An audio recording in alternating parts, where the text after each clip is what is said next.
Hey, what's up, guys? Thank you for joining us for the round 2 review video. Before we start, there's just some announcements we got to make. First off, we did reach 100 subscribers on our YouTube channel, so thanks a lot, guys, for that one. Not many people know we actually do have a Fantasy Fortress Twitter account, so that link would appear in the description below. And my favorite announcement, well, not announcement, but my favorite thing that Scott will be able to do before the video starts is a formal apology to not only me but the viewers at home. So Scott, who did you trade in this week? Well, one of my trades, I brought in Aaron Hall, Andy. Aaron Hall. Okay. Yes. Why did you trade in Aaron Hall, Scott? I traded in Aaron Hall because I finally pulled my head out my bum and realised that he's a decent fantasy player. And what did you say about Aaron Hall, Scott? I dissed him all pre-season. So what would you like to say to me and the viewers at home, Scott? I'd like to formally apologise to you and the viewers and to Aaron Hall himself. I didn't quite pay attention to the facts as much. I'm deeply very sorry for that. That's all I have to say. Alright, I accept that. That's a good apology. Alright, well, I'm going to start with my team, I guess, since I had what I've been telling everybody, all my friends, the worst week of footy of my life. By far the worst fantasy week I've ever had, including all buys I've ever had. Port Adelaide got beaten in a showdown, which is always the worst loss for Port fans. So I scored... Wait, do I start with the score or do I run through the players? I don't know. It's up to you, Andy. You can do it whichever way you want. Probably score would be nice first. Okay, I'm going to start with the score. 1695. Okay, so I didn't even reach 1700. Ladies and gentlemen, that was coming from a 2099 the week before. So let's go look at some players that helped me get to my amazing score this week. So in defenders, I mean, look at that pile of garbage there. There's no one that scored over 67. Pretty embarrassing. And Gilbert, who I touted as a very consistent player, I obviously was going to be outclassed by the Western Bulldog midfield. I didn't expect anything, but I just wanted more than 38. I wanted 50. Anyway, so yeah, I traded in Nathan Wilson at D5 as well, which... okay, I'm not going to comment any more on that one. Midfielders, Rockcliffe... I don't know what to say anymore. I guess I picked the best captain option out of all the captain options that everyone was considering, because there was like Rockcliffe, Dangerfield, and so on. Speaking of Dangerfield, got me 75, and Hewitt and Mills 68, 69. So definitely a big drop for Hewitt from last week, which was a bit frustrating. Max Scorn keeps stuffing up the rest of my team, and oh man, he's just... How does someone lose that much form from the preseason to round 1? It's ridiculous. I haven't seen that before. So good job, Gorn. You're the first one. Keep your head up high with that one. Setting the bar low, Michael is scoring me 59, playing as a forward, which just... Oh, okay. I'm still upset. Like, it's Wednesday and I'm still... This is raw emotion I'm tapping into. I'd be mentally... Oh, if I had a score like this, Andy, I would just deactivate my account right now. I wouldn't come back ever again. Just go into retirement. Yeah, no, well, the only thing keeping me still in the game is looking at your rank, which we'll get to later. But the rest of the forwards were really good. Aaron Hall, 126. Sam Kerridge, 91. Daniel Wells, 89. But I traded into Goey as well, so that ruined the forward line this week. So my trades, I got 0 from 0 on that one. 0 from 2. So, yeah, that was my week. Definitely still salty, as you guys can hear. Yeah, you definitely didn't nail your trades this week, bringing in a 61 and a 62 from players you'd probably expect more from, especially from DeGoey. Your bench covered decent, so you had 360s and a 48. Harwood was obviously disappointing, but you luckily didn't have him on your field, which was a good call. But yeah, I was pretty happy that Gilbert underperformed. But anyway, you just got to get past this week, Andy, and look towards next week now, don't you?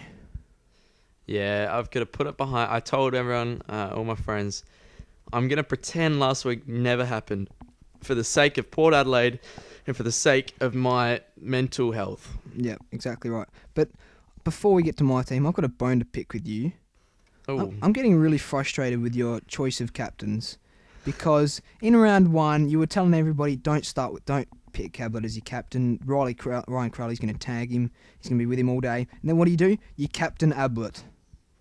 and what'd he score? 134, I think it was. That's why I captained him. and then round two, I talked to you about captaining Ablett, and you go, oh, I don't know. He's up at Fremantle against the Dockers. I don't think he scored too well. What do? You captain Ablett. I don't know. I just have a man crush. Whatever you say from now on about captains, I'm just going to go the opposite. And I hope that I do as well as you did with your captains. Yeah. Well, that's the only thing that's actually keeping me within the top 20,000. My captain options have been pretty good. Yeah, if you had Rockcliffe as your captain this week, you'd go down another 10k. Oh, yeah, for sure. Anyway, getting to my team now. Starting with the defence, we had a good Thursday night with Batchar Hooley, 119, which was pretty awesome compared to his first week. But apart from that, Bartel... Hold on a second here. Hold on. Uh-oh. Forgot to roll back my team. Not smart. Oops. Oops. Alright, so, Batchar Hooley, 119. Then I had Bartel with 52, Harwood, 16, and Cutler with 53. Solid. 59, sorry. Oh, my God, that is just... Oh, I ripped the hair out of my head. Oh, far out. 16 from Harwood. How do you do that? I don't know how you do that. 14 at half time, and then he actually went backwards in the third quarter with -3. I don't. How he managed to get to 16 is beyond my belief. Like, he should have got like 3 points. Yeah, I know. And then I managed to put Cameron on my field instead of Marcus Adams. That just made my weekend worse. But I'll kid you not, first 3 quarters of the Friday night game, I'm absolutely tearing it up with Hooley, Adams, Pendlebury, and Menadue, and then it all goes to crap. After that, that fourth quarter and for the rest of the weekend, it just went downhill from there. I was on track for like 2,200 this week. It wasn't to be. To the midfield, Dangerfield is captain, sorry. Wasn't quite what I expected. Had 36 at quarter time. So to only get 75 is pretty disappointing. I told you not to captain Dangerfield. He also said not to captain Ablett, so I wouldn't listen to you very much. You should have gone Rockcliffe. That would have been a solid captain option. Pendle's only getting 12 points in the last quarter was very disappointing. Obviously, Rockcliffe, got to trade him out now. He's out for 2 weeks, I think I heard. Clayton Oliver just failed to do anything. I didn't watch the game. It was pretty boring against Essendon. I was still reeling from the Port loss, to be honest, but we'll move on from that. Pretty flat. He was just nowhere. Accidentally forgot to put Hewitt on my field for Gresham. Realised halfway through the first game of the week, crap, Hewitt's on my bench. Ouch. Yep, and from that moment on, I knew I was in for a crap week. Obviously, like you said, Max Gawn, 61 is just pathetic. Yep, and then obviously our favourite pun, setting the bar low. It's our favourite pun because it's so relevant at the moment. 59. I mean, oh, come on. He's 59. He's playing such a bad role at the moment. Like, if I didn't have other issues, he'd be traded this week. Yeah, I don't know about that, but Ross Lyons said he was played out of his role last year, and he hasn't done a single thing to change that. That's why they're losing, Scott.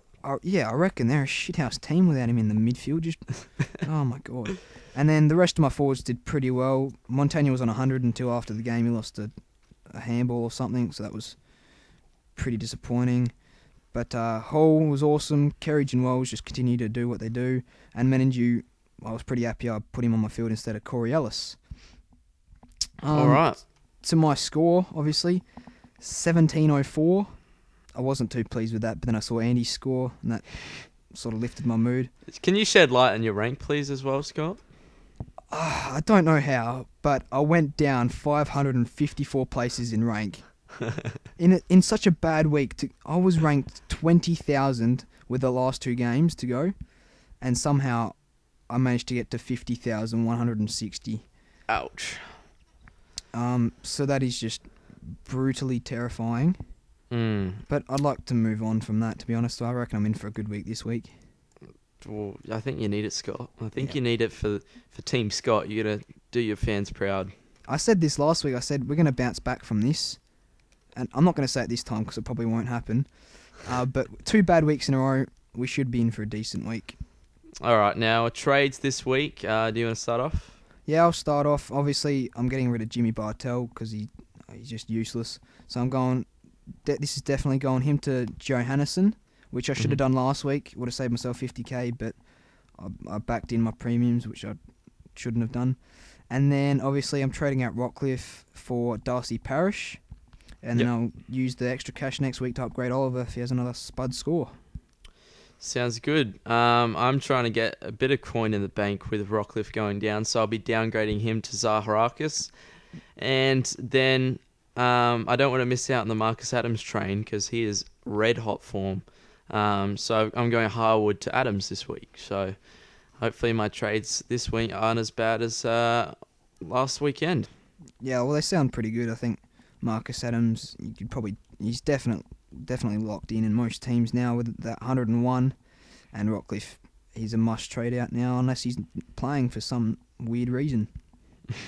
All right. Well, thank you guys so much for watching. Make sure to go check out our Twitter. As mentioned, it should be in the description below, as long as Scott didn't forget. So we'll see you guys next week for the round 3 review. Take care, guys. Take care.